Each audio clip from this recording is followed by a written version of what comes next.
So welcome back for the last part of Chapter 9 on conventional energy resources, and we'll look at the environmental impacts and mitigation tactics regarding, in fact, non-renewable resources. So let's start with the problem of environmental impacts. The problem of fossil fuel, in fact, I should say the problems of fossil fuels are diverse and tend to be very important. It goes from the major one, which is habitat destruction, especially regarding the extraction of those fossil fuels. We can look at the kind of, in terms of coal, most of the extraction imply mining, and different mining can happen, strip minings, mountaintop removal. I'm not going into the details, but all of this mining tend to dig and modify the underground as a surface of the site, and as a consequence, removing vegetation, removing animal species, destroying their habitats. So that's definitely one of the major impacts from the extraction of fossil fuel, followed after by the possible pollution that can come from an oil spill that has happened quite a lot in the past. I will see it just in the next slide. And usually pollution of water and air pollution also because of fires coming from the site of extraction. The extraction of this fossil fuel is also emitting a lot of greenhouse gases. And the combustion of fossil fuel when we use it as energy is also a greenhouse gases emitter. So that's one of the major issues regarding nowadays when we consider global warming. It's our dependence of fossil fuel is one of the major source of those greenhouse gases. And finally, a few issues are that, in fact, we know the supply is not infinite. We have a finite supply. The reserves are mostly known at this point, and we definitely know that we won't be able to depend on those resources forever. We have to find another one. Finally, one of the last problems regarding the extraction of fossil fuel, especially petroleum and natural gas, it's what we call the practice of fracking. The idea that when we dig holes in the ground to pump the oil and the natural gas, we try to pump as much as possible, but there is always some leftovers. And so to get these leftovers, engineers have discovered and used fluids that they are sending into the underground that's pushing those leftovers of oil to come and to be pumped. The problem of this practice is it's introducing toxic elements within the underground, applying a lot of pressure, so making the ground in itself very unstable and very polluted. So without going into too much detail, that's a very dangerous practice. We were speaking about spills. This figure illustrates the major spills. I think it's missing probably one or two recent examples. But what we can see is the top 10 since about 2010. The top 10 spills due to fossil fuel extraction, oil extraction, where we can see this with the major one happening in 2010, the Deepwater Horizon right here. But interestingly, those spills that has definitely affected, especially marine life, and also the atmosphere by the release of a lot of greenhouse gases.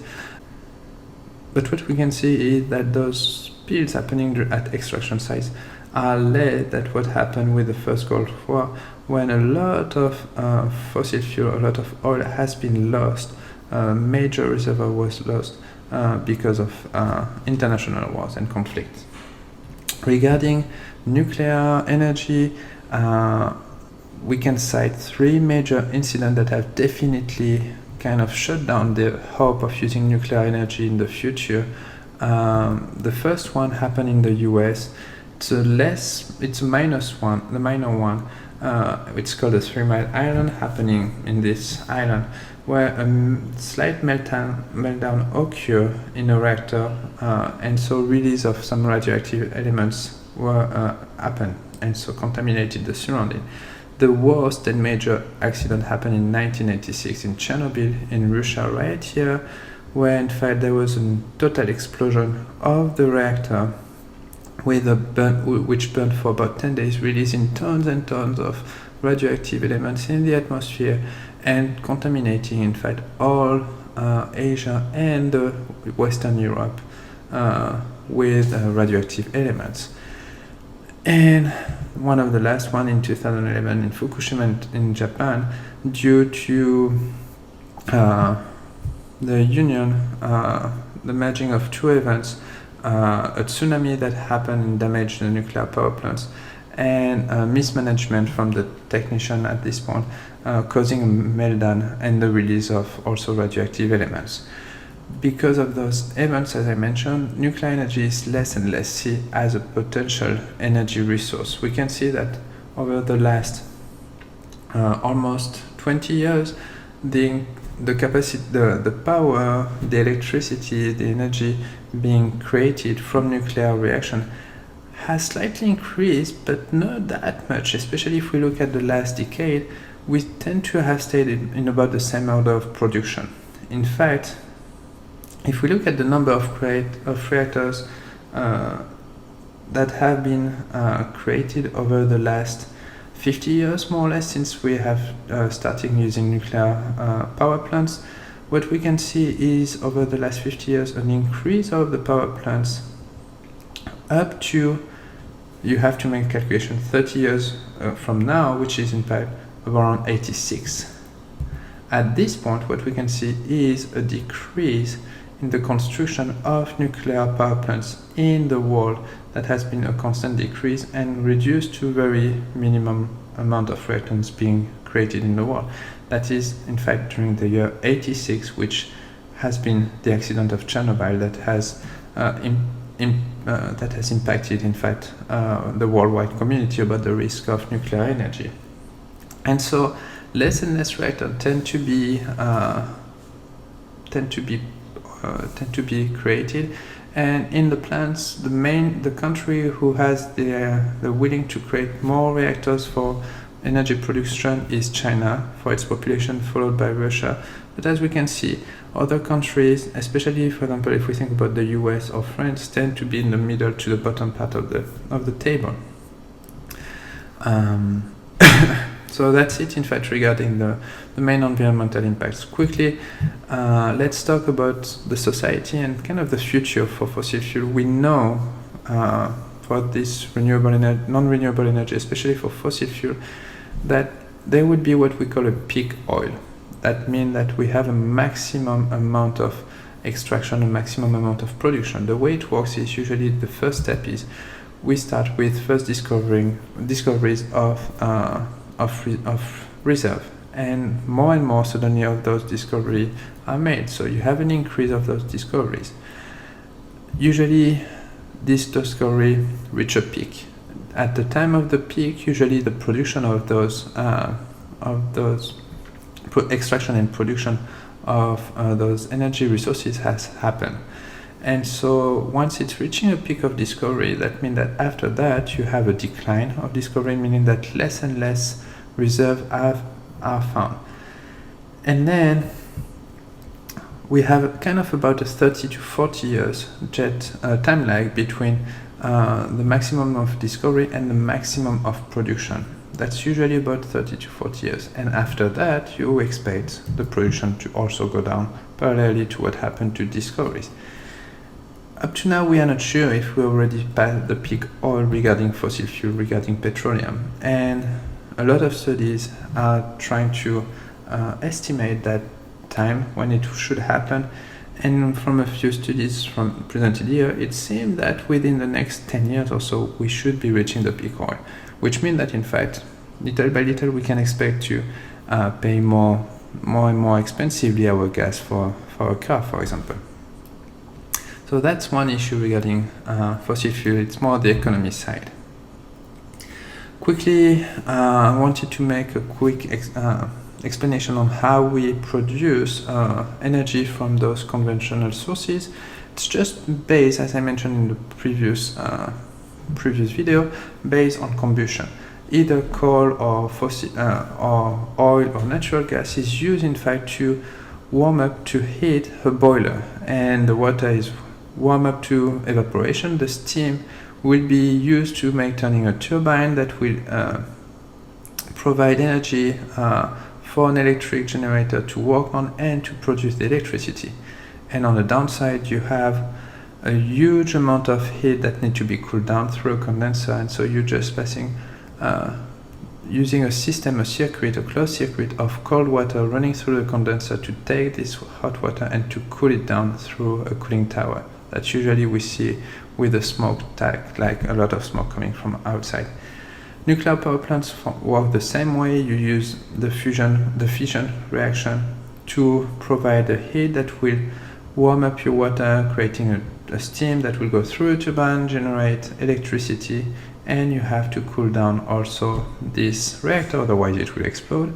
And you do this with a closed water system. So you just use a combustion system, you heat the water, make it evaporated to turn a generator and producing electricity. Quickly, in terms of generation of electricity in the world, about 40% is made from coal, natural gas about 20%. All, as you can see, it's not too much use, it's not very efficient to produce electricity. Oil is mainly used for transportation, that's one thing, and also industry. In the US in 2013, coal was about close to 40% and natural gas 27%. Most recent data suggest that coal is down to about 30-something% and natural gas almost 35%. So natural gas has become the major source of electricity in general in the US. And if we take the example with a comparison with Brazil, Brazil is using, in fact, what they say other renewable energy. Any idea? In fact, it's hydroelectricity. Brazil has a chance to have a lot of rivers, and so they can use the current of those rivers to produce electricity, with a chance of not using too much coal. As we saw, South America doesn't have a lot of coal, so that means that they would have to pay from it a lot. But in majority in the world, what we can see is the majority of the electricity is generated by through fossil fuel. We are really depending on fossil fuel. So quickly, how can we make our last years of using fossil fuel more safe? How can we make them safer? First, in terms of the extraction, especially regarding petroleum, we talk about fracking. We need to be more careful and have legislation that will kind of supervise this fracking and kind of regulate the chemicals being used and the practice in itself.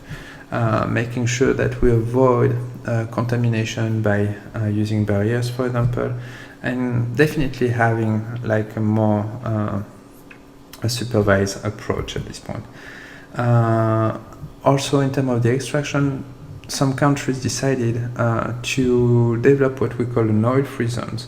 For example, that's the case in Antarctica. Antarctica is supposed to be a continent with some oil, but a treaty has been signed to not extract any oil from Antarctica at this point, because they are too sensitive. They would disrupt, very importantly, an ecosystem, and they want to avoid that. So, for example, California doesn't allow for petroleum extraction on the coast.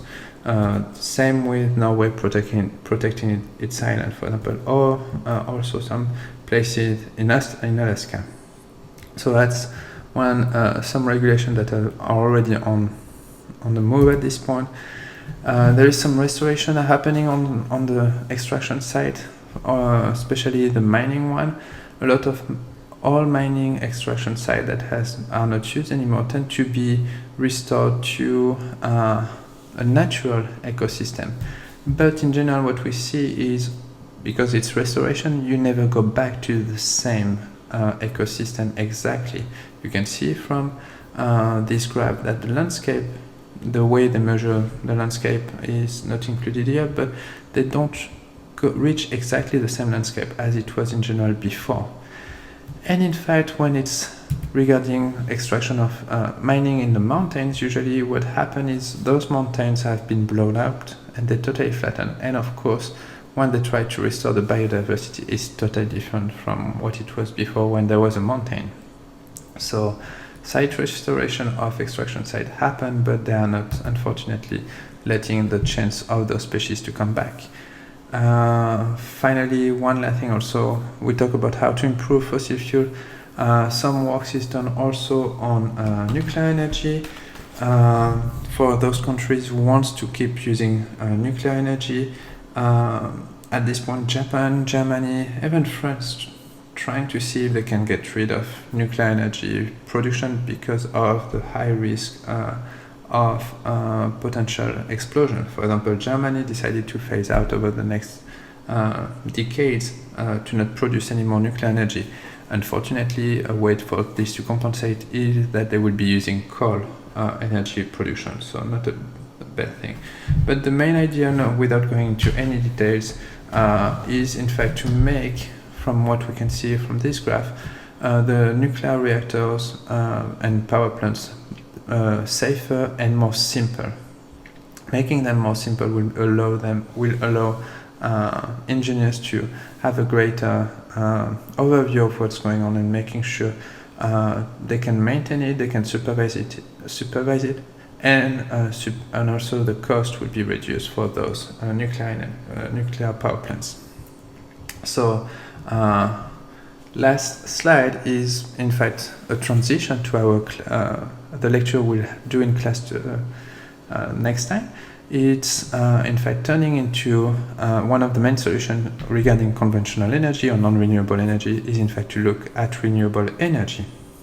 And most of the people think that renewable energy is not a sustainable option in terms of our economy. But some studies, as you can, if you're curious, you can click on the link below. Some studies show that, in fact, renewable energy on a long term would be benefiting to a society. Of course, it has some sacrifice at the beginning. But in terms of jobs, we had a possible almost 25 million jobs that can be created in the US if all would be turned to renewable energy. We would be losing about 28 million jobs, but in total 52 million jobs will be created. So you just make the difference. And you have the numbers of what's really possible using solar energy, wind energy, waves, etc., etc. We will talk about it in our next lecture. And so I'm stopping there, and I'll see you in class soon. See you later.